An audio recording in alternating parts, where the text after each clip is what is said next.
সে boil করে রাখা যে আলুগুলো সেগুলো এভাবে অ্যাপ্লাই করে নেবে। তো এর মধ্যে আমি দিয়ে দিচ্ছি স্যান্ডউইচ মশলা, তার মধ্যে আমি দিয়ে দিচ্ছি অল্প পরিমাণে বিট লবণ। এই স্যান্ডউইচ মশলা তোমরা দেখতে পাচ্ছ, এটা ম্যান্ডেটরি নয়, তোমরা যারা যারা ইউজ করতে চাও তারা ইউজ করতে পারো, যারা মনে করবে এটা ইউজ করবে না তো এটাকে তোমরা স্কিপ করে যেতে পারো। মশলাটা এই কারণে ইউজ করছি, এটাতে একটা খুব ভালো ফ্লেভার আনে স্যান্ডউইচের মধ্যে। লবণটা আমি পরিমাণ মতন দিয়ে দিয়েছি, কজ আমি এখানে পুদিনা চাটনিতেও লবণ দিয়েছিলাম যখন বানিয়েছিলাম, আর আমি এই আলুটা যখন বানিয়েছি তখন এখানে লবণ দিয়েছি। তো তোমরা সেটা স্বাদ অনুযায়ী তোমাদের মতন করে দিয়ে নেবে। চলো এবার আমি এখানে দিয়ে দিচ্ছি শসা, দিয়ে দিচ্ছি টমেটো, দিয়ে দিচ্ছি পেঁয়াজ।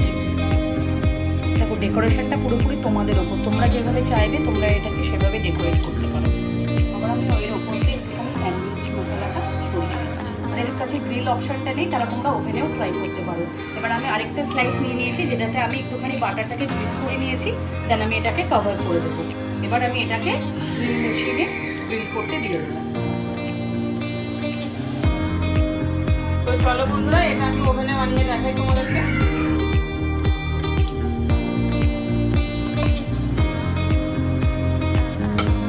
গ্যাসের ফ্লেমটা কমিয়ে দেবো। আমি স্যান্ডউইচটা 1 মিনিটের জন্য মিডিয়াম টু লো ফ্লেমে চাপা দিয়ে রাখছি। চলো এটাকে আমি আবার এই পিঠটা একটু রেডি করে নিই। ফ্রেন্ডস তোমরা দেখতেই পাচ্ছ এখানে গ্রিলের জন্য যেটা দিয়েছিলাম সেটা একদম রেডি হয়ে গেছে। আমি প্রসেসে করে নিয়েছি, আমাদের স্যান্ডউইচ একদম রেডি হয়ে গেছে। তো তোমরা দেখতেই পাচ্ছ কোনটা আমরা গ্রিলে করেছি আর কোনটা আমরা ওভেনে করেছি।